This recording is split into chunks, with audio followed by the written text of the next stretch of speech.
Hello, this week I'm going to show you something remarkable that I found and then have a little discussion about one particular facet that affects, it really only affects antique silver in the world of antiques. But this is the object, won't hang about, and I found this a few years ago, so some of you may have seen it already. And it is this rather marvellous small claret jug. Now, I just want to make a point here because it is something, those of you that follow me on social media will know that I want to do this. Claret jugs, genuine claret jugs, which used to be very, very valuable and now have crashed slightly in value. They have silver handles, solid silver handles. If at any point here or here this has a little ivory insulator, it is not a claret jug. People do not drink claret, fine claret, at boiling point. If it has an insulator here and here, even though it may look exactly like this, it is a hot water jug, or at best a coffee jug, but it's probably a hot water jug. So please, people that catalogue things for auctions, and some people and some dealers that sell them, if it's got ivory insulators here and here, it is not a claret jug, despite whatever you say. Small rant, got that over with. This is, it's not usually the sort of thing I buy. You think, Michael, you don't buy domestic Victorian silver, do you? No, but my heart did leap when I saw this, and you will probably see why as I'm rotating it, and you take a closer look at the decoration, which is not typical for a claret jug. Well, all these scrolls, this sort of interlacing arabesque work bands and foliate scrolls, all of that's quite normal. A canthus capped fluted handle, all cast and applied, that's quite normal. But it's this chased band here. And if we start from the very beginning, that, though it may not look like it to you now, is a pawn from a chess set. And then we have the knight, the bishop, the rook, the queen, a little vacant space for somebody's initials or an inscription, and then the king, and then it diminishes again. So you've got rook, bishop, knight, and a single pawn there. And when I saw that, I thought, hang on a minute, this is chess related. Now, I don't know if a lot of you play chess. I do, rather badly, it has to be said. But this is a very early chess trophy, or at least that's what I felt it was when I saw it. It was just down as a claret jug. So I bought it.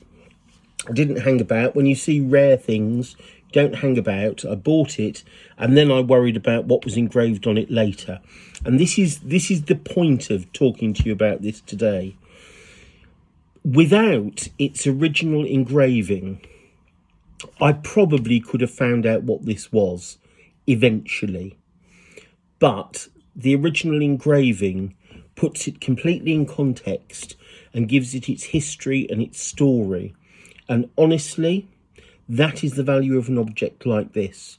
Intrinsically, I would have no interest in this at all if it were just a Victorian claret jug, which I apologise to those of you that collect Victorian claret jugs, because it's a little bit late. It is handmade and hand-wrought, but there are elements of not quite mass production, but we're in the mechanised age with Victorian silver. The interest with this is that it is a very early trophy. And thankfully, whoever had it last wasn't tempted, as so many people have been in the past, to erase all of these names and these dates and these inscriptions, because often this happens with silver. It doesn't happen with anything else, but you get engravings, inscriptions, you get layer after layer after layer of history. So you get things added over time, more inscriptions, more dates, more commemorations on it. And some people don't like that. Some people think it is uncommercial. I once did buy, and I haven't shown them to you yet, and I must dig them out, a very, very rare pair of 18th century waiters, which in and of themselves were not exceptional, but they had on fabulous historic inscriptions. And what I will say, without boring you about those, is that the dealer that sold them to me said, as I was picking them up, don't worry, they're thick enough gauge that you can take all that engraving out. And that wasn't that long ago, that was maybe 10 years ago. And had I not bought them, and had he been stuck with them for any length of time, he may have done that. And believe you me, the value in them is the inscription. So I get crestfallen when people tell me that they've had original engraving removed. I do think it's criminal. I would lock up everyone that does it.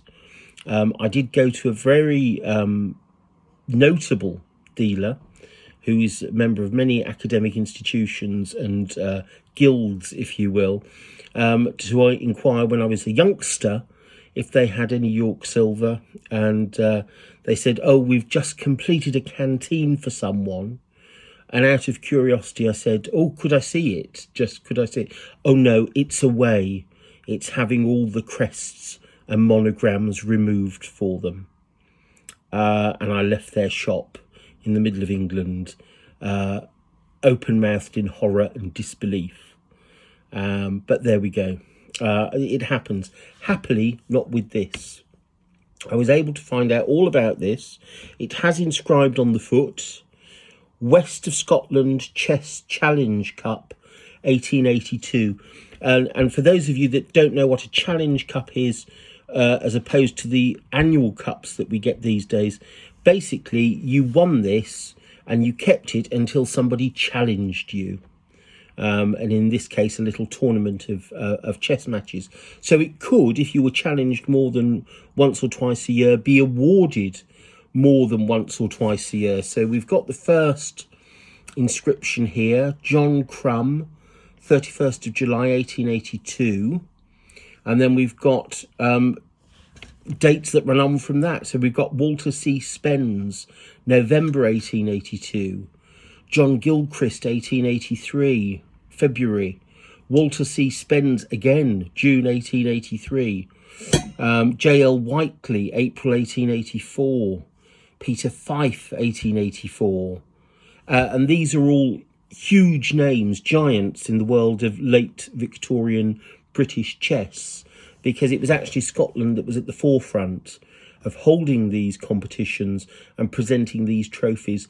So whilst this is the West of Scotland Chess Challenge Cup, it was at the time sort of the national trophy because there wasn't anything else. It was made by John Russell in Glasgow in 1881, and it was first presented in 1882. It was believed by the researchers of these things to be lost. And a few years ago, it just turned up at auction, as I said, just as a claret jug, and I was very, very, very lucky to find it. Thought it would sell for a fortune. Bear in mind, the earliest football trophy is valued at about £1 million. And then you have golf, and you have rowing, and you have sailing trophies that are variously valued in the hundreds of thousands of pounds. But I'm afraid, even though it's, I think, the game of kings, chess is a poor cousin to that. But this is one of the earliest and one of the most important British chess trophies still in existence.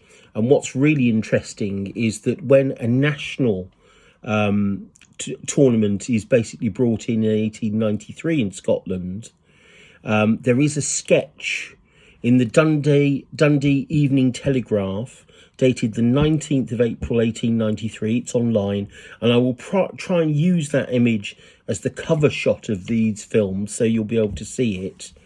And the sketch for that is for the first national trophy, which just happens to be a claret jug with all the chess pieces in little canted rectangular reserves. So although they don't say so, this is actually the prototype upon which that trophy is based. And it's so important that it's survived, not just in beautiful condition, which it is, it's absolutely mint. There's even traces of gilding. You see it's marked on the cover, gilding on the cover, gilding on the inside of the cover. So it was made to be intended to be used. But it has all these names, all these histories, all these dates. So if you are an academic or an enthusiast for chess, you can go back and you can basically see the records of the chess matches that were held and the moves that were taken. And these are the names of the victors and the dates. And it would have been handed over back to John Russell to have their names engraved on it each time it changed hands. And it actually, and it's commemorated in an inscription here, having won this cup 3 years in succession, and that was the thing, if you won it 3 years running, you got to keep it. It now becomes the property of Mr. G.E. Barbier. And you can actually see the last three, when it changed from a Challenge Cup to an annual event in 1887, you can see the last 3 years here are actually G.E. Barbier 1889, G.E. Barbier 1890, G.E. Barbier 1891. And then it was his forever and a new cup was made. And then, of course, the annual event came in some years later, the national prize. But this is one of the earliest pieces of British chess history, and it was, until very, very recently, believed to be lost. So if you're ever going to see me buying a piece of Victorian silver, and I haven't got it against all Victorian silver, believe me, I do like it, but I much prefer Georgian. But if you're going to see me buying something big and flouncy and overly ornate, it's going to be something like this. So that's me showing you this jug. This, I don't know what it is with the Scottish, but they do like giving jugs as prizes, don't they? The claret jug. Think of the golf. And the yachting and pretty much everything else. But it's that, but it's more about inscriptions. Please do, when you find a piece of silver with a period, and remember this inscription that was put on 10 or 12 years after the cup was made. So you could say it's a later inscription, but it is all part of its history. So do leave those alone. And if you want something that's unengraved, well, I suggest you either wait until you find something that is plain, or you go and buy something new and maybe put your own initials or crest on it. Wouldn't that be fun? Because it is the ongoing history that is the attraction of these objects. But that was a wonderful find. And hopefully one day a chess museum or a big chess collector will want to add it to their collection, and it can be in a rightful place, because as appalling as I am at chess, I probably shouldn't be anywhere near a chess trophy as bad as I am at the game. But until next week, good antiques hunting and goodbye.